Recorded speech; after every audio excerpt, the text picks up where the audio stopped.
सध्याचं राजकारण कोणत्या दिशेने जातंय हे पाहता निवडणुकीत पैसे वाटणे ही जणू एक प्रथा होत चालल्याचं चित्र दिसून येतंय।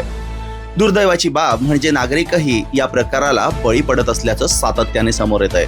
अशीच एक गंभीर घटना मागील वर्षी विधानसभा निवडणुकीदरम्यान जळगाव शहरातील बीजे मार्केट परिसरात घडली होती।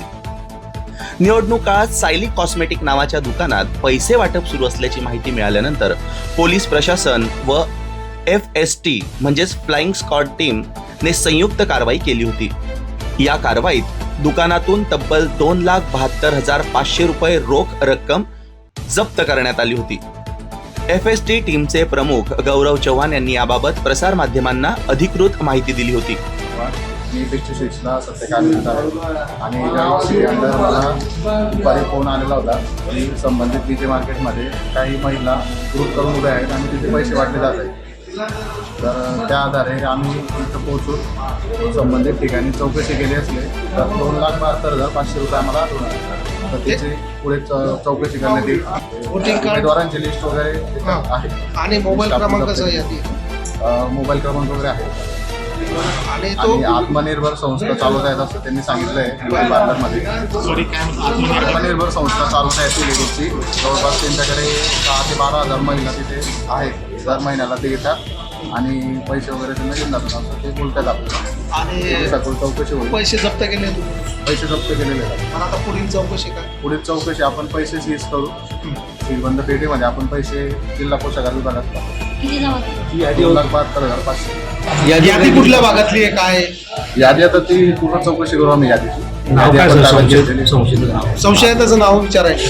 संशयिताचं नाव संजय भास्कर तुमचं नाव भास्कर पाटील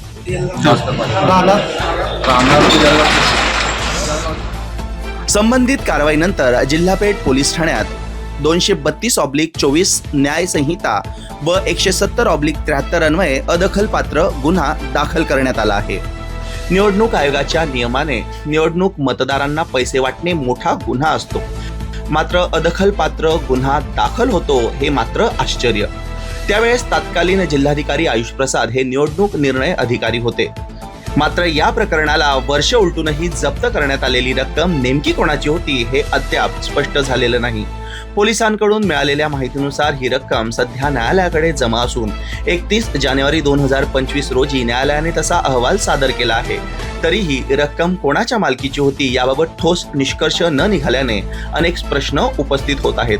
याच पार्श्वभूमीवर ज्या दुकानात ही कारवाई झाली होती तेथील संबंधित व्यक्ती स्थानिक स्वराज्य संस्थेच्या आगामी निवडणुकीत इच्छुक उमेदवार असल्याचं चित्र हळूहळू स्पष्ट आहे।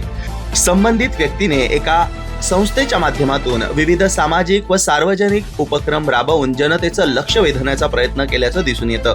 विशेष म्हणजे या कार्यक्रमांमध्ये स्थानिक आमदारांचा सहभागही वारंवार दिसून आला आहे। मात्र या कार्यक्रमांवर होणारा लाखोंचा खर्च नेमका संस्था करते की आमदार करतात याबाबत स्पष्टता नसल्याने संशय अधिकच बळावतोय। या साऱ्या घडामोडींमुळे येत्या मनपा निवडणुकीत उभे राहणारे काही सुशिक्षित इच्छुक उमेदवारही नाराजी व्यक्त करत आहेत।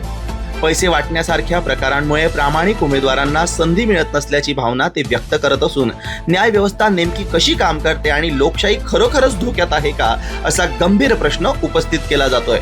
जप्त रकमेच्या मालकीबाबत अद्यापही मौन आणि राजकीय उपक्रमांवर होणाऱ्या खर्चाबाबतची अस्पष्टता पाहता निवडणूक प्रक्रियेतील पारदर्शकतेवर मोठं प्रश्नचिन्ह निर्माण झालं असून या प्रकरणाचा सखोल तपास आणि स्पष्ट भूमिका अपेक्षित असल्याची मागणी आता जोर धरू लागली आहे। सदर संस्था सामाजिक उपक्रमात लाखो रुपये जर खर्च करत असेल तर या संस्थेचे उत्पन्नाचे साधन काय आणि किती दानशूर लोक यांना डोनेशन देत असतील हे आपण पुढच्या भागात बघणारच आहोत।